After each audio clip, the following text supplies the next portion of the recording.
नमस्कार, एक बार पुनः आप सभी का स्वागत है। आज की इस क्लास में हम लोग केरल पीएससी का फूड सेफ्टी ऑफिसर के पेपर के डिस्कशन को कंटिन्यू रखेंगे।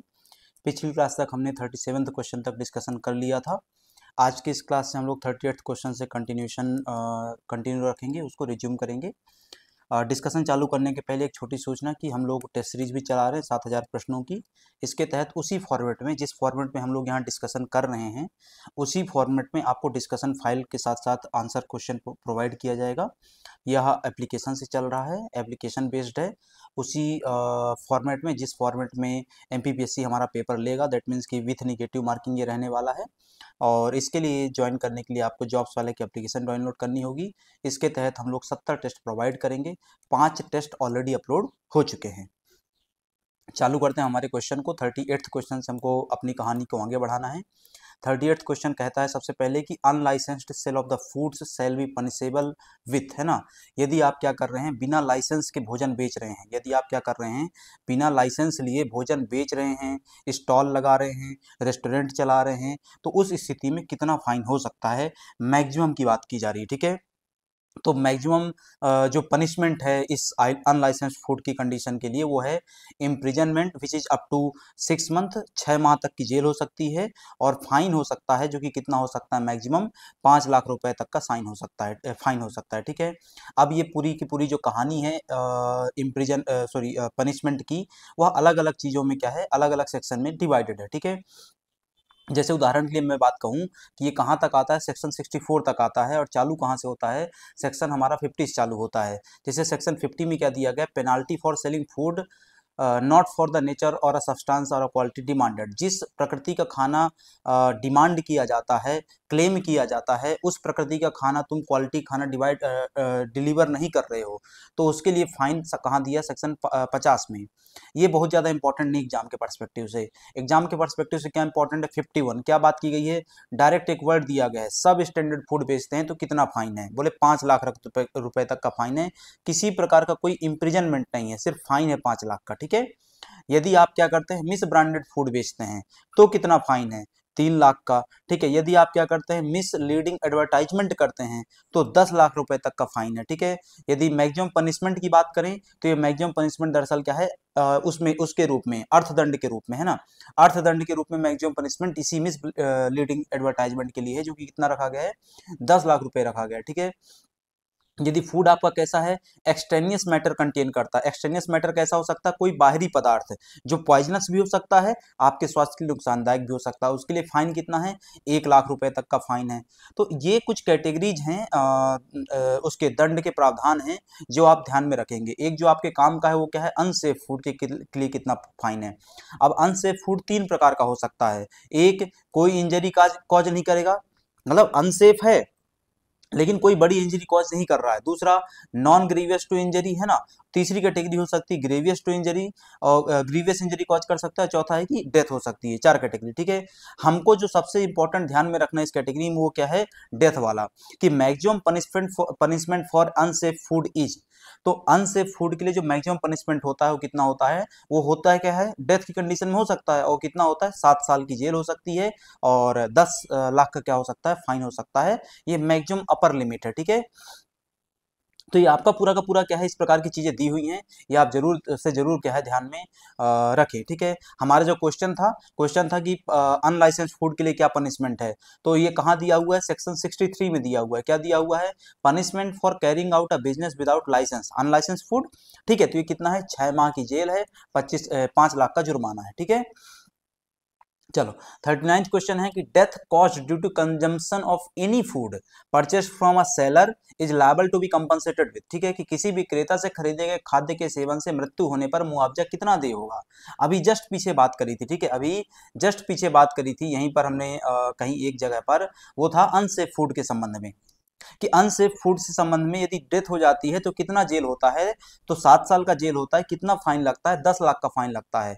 लगभग उसी प्रकार का क्वेश्चन है कि death cause due to consumption of any food purchased from seller, कि भाई सेलर से आपने कोई भी फूड खरीदा और उसकी वजह से, उसको खाने की वजह से आपकी मृत्यु हो गई, तो उस परिस्थिति में कितना फाइन होगा, कितना उसमें दंड लगाया जा सकता है, ठीक है।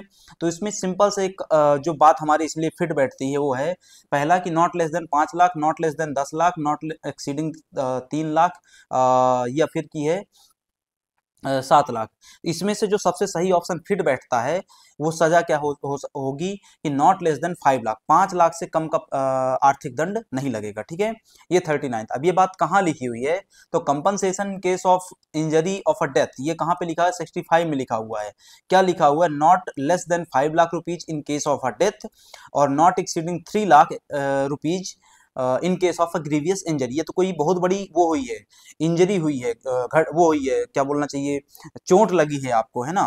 तो उस चोट की परिस्थिति में 3 लाख से ज्यादा का फाइन नहीं होगा, और यदि मृत्यु हुई है ग्राहक की, है ना, खाने वाली की मृत्यु हुई है, तो 5 लाख से कम का फाइन नहीं होगा। ये बात कहाँ लिखी हुई है, 65 में लिखी हुई है।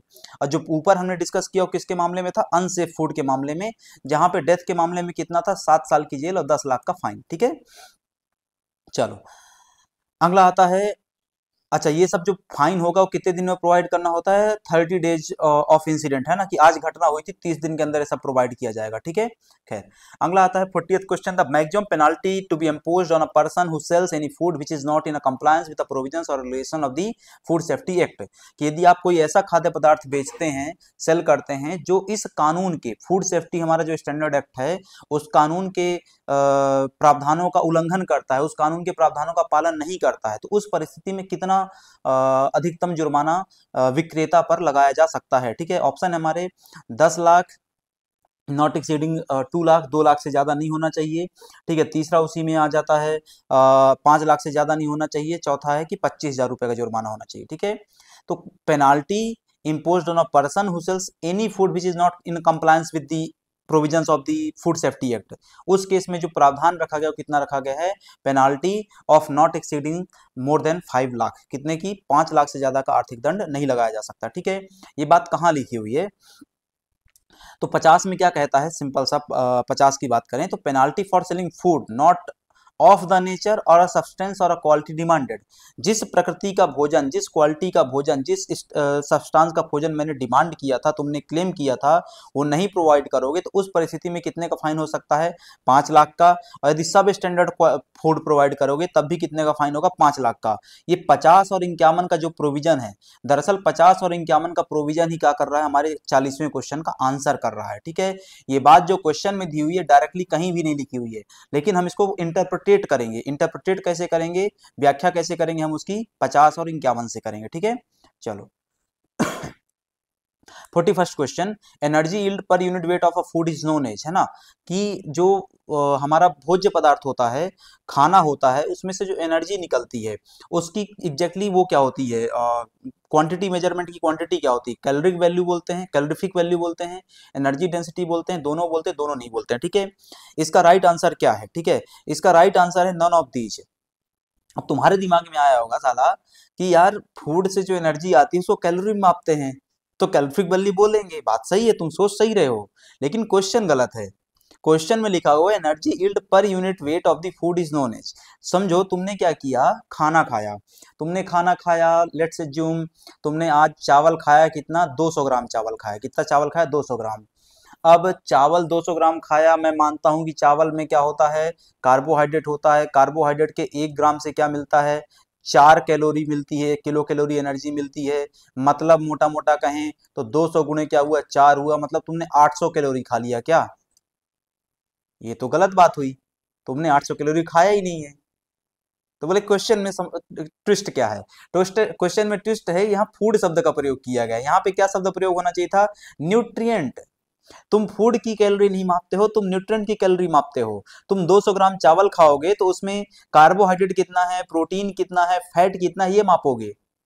यदि कार्बोहाइड्रेट 2 ग्राम निकला तो उसको 4 से गुणा करके 8 कैलोरी निकाल लोगे, यदि प्रोटीन 2 ग्राम निकला तो उसको 4 से गुणा कर सॉरी 9 से गुणा करके 18 ग्राम निकाल 18 किलो कैलोरी निकाल लोगे, ठीक है। तो इस तरीके से, सॉरी प्रोटीन में भी 4 रहेगा, फैट में 9, ठीक है, फैट में 9।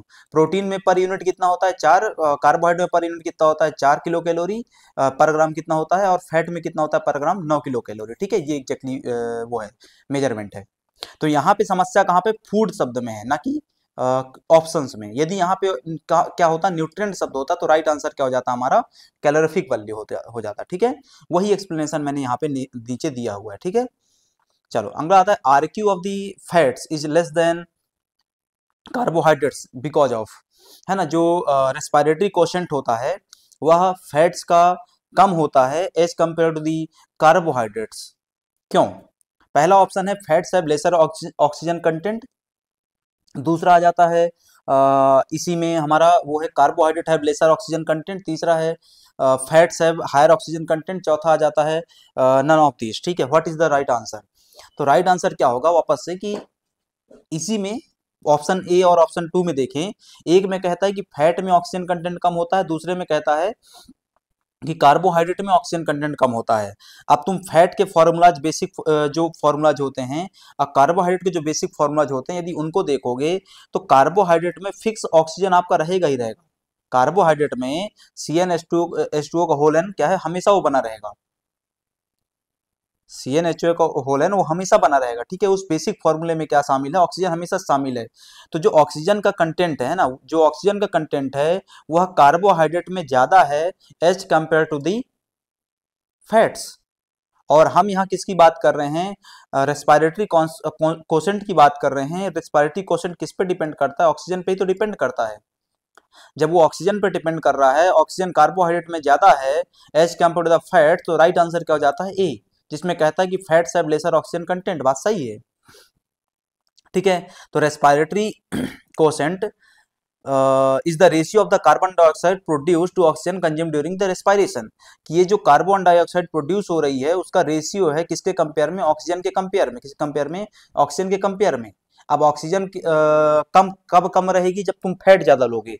कब ज्यादा रहेगी, जब तुम कार्बोहाइड्रेट ज्यादा लोगे। बस वही हमारा क्वेश्चन पे क्या है, पूरा कहानी डिपेंडेंट था। ठीक है, अब यहाँ पे जैसे उदाहरण के लिए बात करूं मैं, कार्बोहाइड्रेट का आरक्यू कितना होता है, 1 होता है, फैट्स का अप्रोक्सीमेटली 7 होता है, 0.7 होता है, और प्रोटीन्स का अप्रोक्सीमेटली कितना होता है, 0.8 होता है। तो आरक्यू वैल्यू आपको भी ध्यान रखने की आवश्यकता है। जैसे आप ध्यान में रखते हैं कि इनकी कैलोरीफिक वैल्यू क्या है। जैसे कार्बोहाइड्रेट के 1 ग्राम की कैलोरीफिक वैल्यू कितनी होती है, 4 किलो कैलोरी की, ऐसे ही फैट की 9 की, प्रोटीन की 4 की। ठीक है, तो इस तरीके से जैसे ये याद रखते हो ऐसे ही आरक्यू वैल्यू भी याद रखना है। अब आता है स्पेसिफिक डायनेमिक एक्शन क्या होता है, एसडीए किसको कहते हैं, है ना। पहला है आपका energy required for a physical activity, शारीरिक गतिविधियों के लिए जितनी एनर्जी आवश्यक होती है उसको एसडीए कहते हैं। दूसरा increased heat production following intake of the food, है ना, कि भोजन का सेवन करने के पश्चात, भोजन लेने के पश्चात, खाने के पश्चात जो अतिरिक्त ऊष्मा उत्सर्जित होती है उसको एसडीए कहते हैं। ठीक है, इसके अलावा तीसरा है एक्स्ट्रा एनर्जी फॉर एक्सरसाइजिंग, चौथा है energy requirement for a person of a dynamic activities, है ना, कि डायनेमिक एक्टिविटी करने वाले व्यक्ति के लिए जो अलग से एनर्जी हमको आवश्यकता होती है उसको हम एसडीए बोलते हैं। What is the right answer? The right answer is increased heat production following intake of the food. भोजन लेने के पश्चात जो हीट प्रोडक्शन अचानक से बढ़ जाता है उसको हम क्या बोलते हैं, एसडीए बोलते हैं। ठीक है, ये क्यों हुआ, तो SDA refers to the increase in a metabolic rate.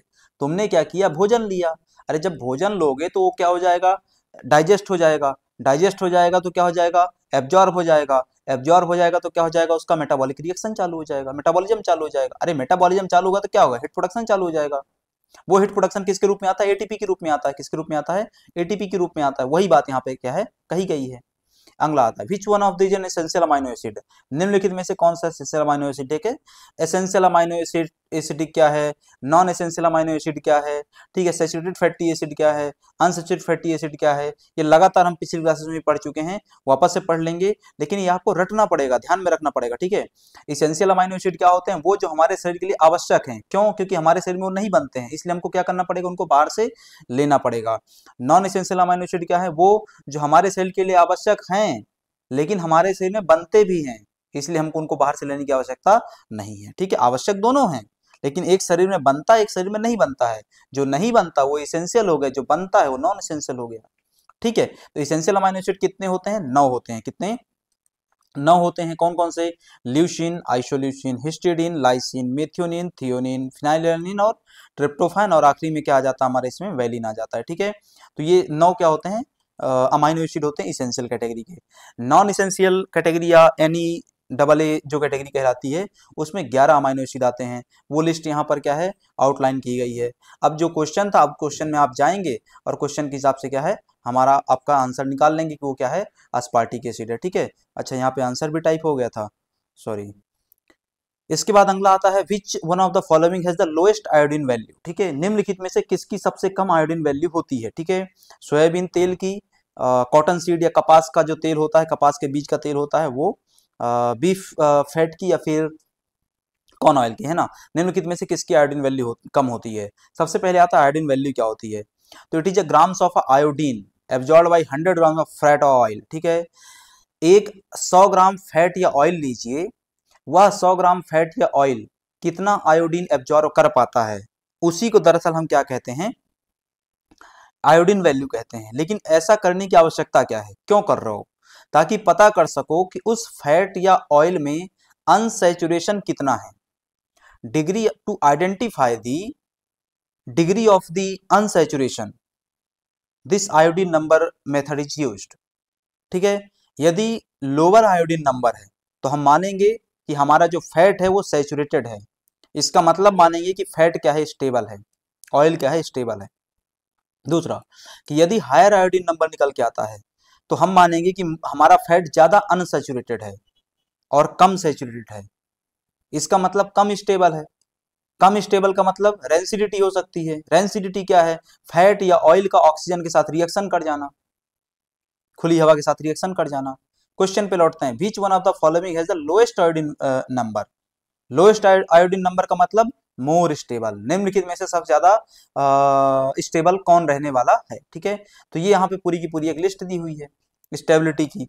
यदि मैं नंबर्स के हिसाब से बात करूं, है ना, यदि मैं नंबर के हिसाब से बात करूं तो ये आप पूरा आपका यहाँ पे ये एक नंबर दिया हुआ है, बढ़ते से घटते हुए क्रम में क्या है, ये नंबर दिया हुआ है। जहाँ पे आपका बीफ फैट देख लो कहाँ पे आता है, ये यहाँ पे पिग फैट है, ये रहा आपका बीफ फैट टैलो जिसको बोलते हैं। ठीक है, इस टैलो के हिसाब से आप अपना क्या कर लेंगे, इसमें अरेंजमेंट देख लेंगे। क्या क्या था, सोयाबीन, कॉटन, बीफ और कॉर्न। ठीक है, सोयाबीन, कॉटन, बीफ और कॉर्न, ये रहा कॉटन आपका। ठीक है, सोयाबीन भी नीचे लिस्ट में होगा, देख लेना, है ना। ये सोयाबीन रहा आपका, ठीक है, कॉर्न ये रहा। तो हम यही तो देख रहे थे ना अभी तक, ये तीनों क्या है, इस सीक्वेंसिंग लिस्ट में उसके नीचे बैठे हुए हैं, यही हमारा क्वेश्चन था। तो अगेन ये सीक्वेंस आपको ध्यान में रखना पड़ेगा, इस प्रकार का सीक्वेंस एग्जाम में पूछा जा सकता है। सबसे कम आयोडीन वैल्यू किसकी होती है, डायरेक्ट क्वेश्चन आ सकता है, कोकोनट ऑयल की। सबसे ज्यादा जो आयोडीन वैल्यू होती है वो किसकी देखने को मिलती है, लिंसीड की या फिर फिश ऑयल की। फिश में ऑयल दो प्रकार का सामान्यतः होता है, कॉड लीवर ऑयल होता है और एक सार्क लीवर ऑयल होता है। क्या होता है, कॉड फिश जो होती है, कॉड फिश का एक लीवर से ऑयल निकालते हैं तो कॉड लीवर ऑयल, सार्क से निकालते हैं सार्क लीवर ऑयल। ठीक है, सनफ्लावर हो गया, सोयाबीन हो गया, कॉर्न हो गया, मस्टर्ड हो गया, इस प्रकार से। ठीक है, चलो अगला है, scurvy can be cured by the administration of. अरे भाई स्कर्वी किसकी कमी से होती है, विटामिन सी की कमी से। तो किससे ठीक होगी, विटामिन सी से ठीक होगी। राइट आंसर क्या है, विटामिन सी। ठीक है, अगला question 47। Dietary fibre depend the following of the nutrient groups, है ना। जो डायट्री फाइबर्स होते हैं वो केमिकली क्या होते हैं, कार्बोहाइड्रेट होते हैं। कौन सा कार्बोहाइड्रेट, हमारा जो पॉलीफॉर्म होता है ना। कार्बोहाइड्रेट सामान्यतः कितने कितने प्रकार में आप डिवाइड करते हैं, मोनोसैकेराइड, डाइसैकेराइड, ओलिगोसैकेराइड और पॉलीसैकेराइड। ओलिगोसैकेराइड कई बार नहीं भी बनाते हो, डायरेक्ट पॉलीसैकेराइड रख देते हो। तो डायट्री फाइबर क्या होते हैं, पॉलीसैकेराइड होते हैं। क्या होते हैं, पॉलीसैकेराइड्स होते हैं, कार्बोहाइड्रेट के नेचर के होते हैं। ये किसी प्रकार से डाइजेस्ट नहीं होते हैं, यह हमारे शरीर में डाइजेस्ट नहीं होते हैं। तो क्या होता है भाई, ये सिर्फ और सिर्फ हमारे गट हेल्थ को सुधारते हैं, हमारी जो इंटेस्टाइन है, हमारा जो पूरा का पूरा गैस्ट्रिक सिस्टम, उसको सुधारते हैं, उसकी हेल्थ को सुधारते हैं, पाचन प्रक्रिया को ठीक करते हैं।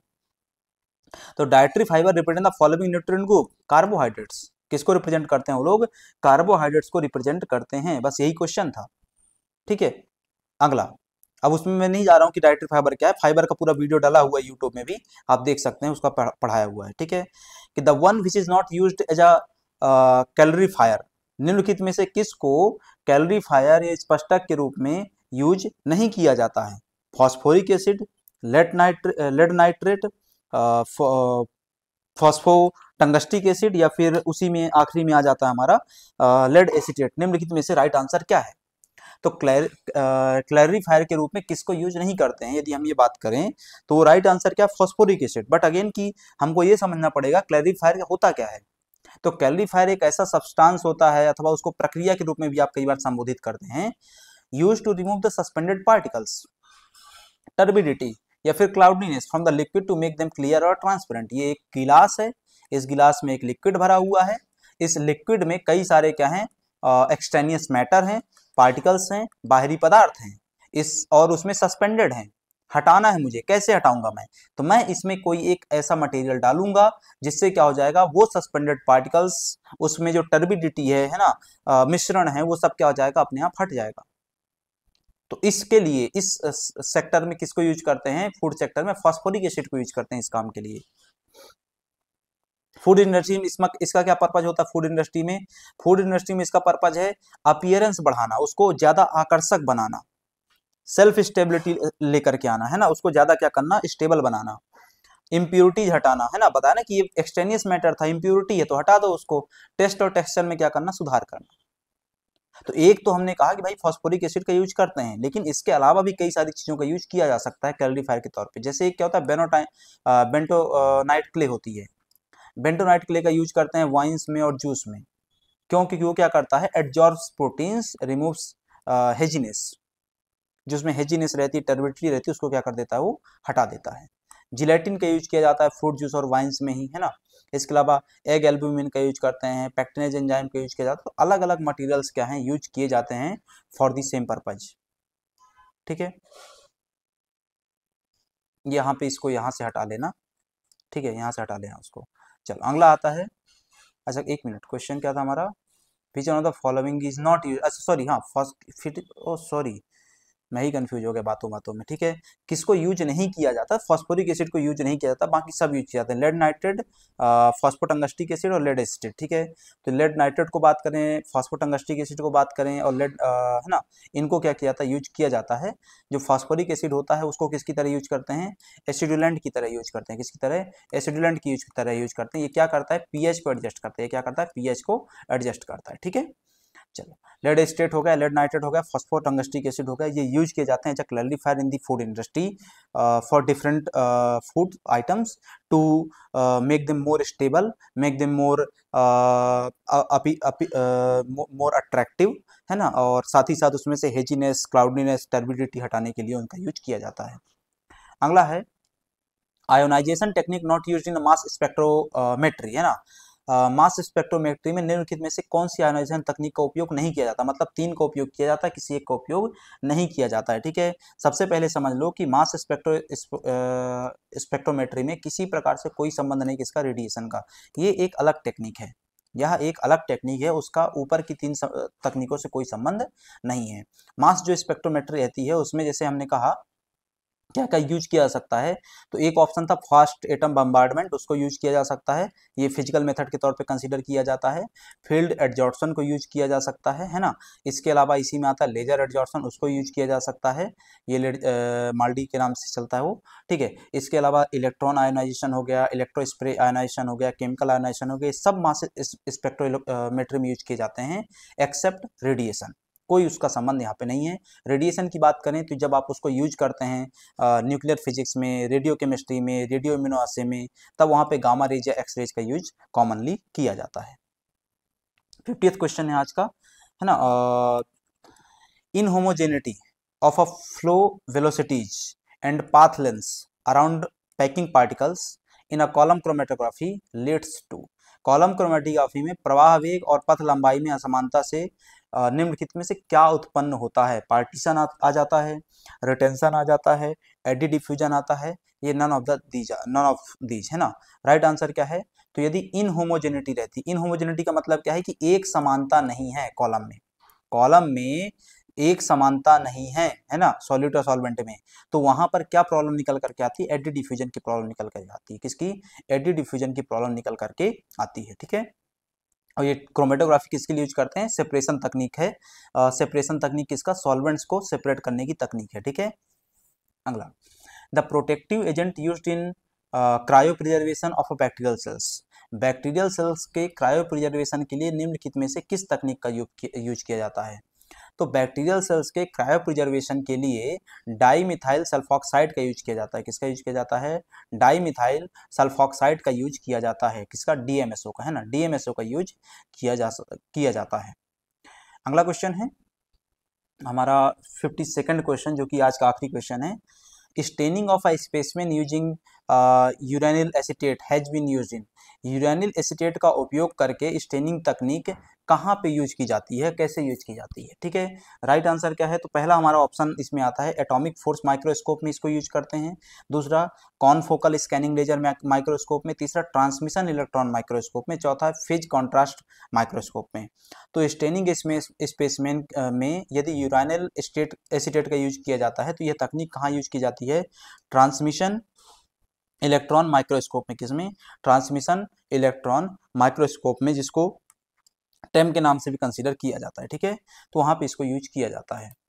तो ये हमारा क्या था? 52nd क्वेश्चन था जो हमने आज के पेपर में यहाँ तक डिस्कस किया। नेक्स्ट क्लास में हम इस पेपर के आगे के क्वेश्चन डिस्कस करेंगे, जिसमें क्वेश्चन नंबर 53 से हमको चालू करना है कि which of the following is a type of food intoxication, है ना, निम्नलिखित में से किसको एक फूड इंटॉक्सिकेशन कहते हैं, है ना, वो बॉटुलिज्म होता है दरअसल। बट हम इसको कल डिस्कशन इसको चालू करेंगे और आगे की चर्चा हम इसमें पूरी करेंगे। ठीक है, तो आज की क्लास यहाँ बाइंड अप करेंगे, मिलेंगे अगली क्लास में, तब तक के लिए आप सभी का धन्यवाद।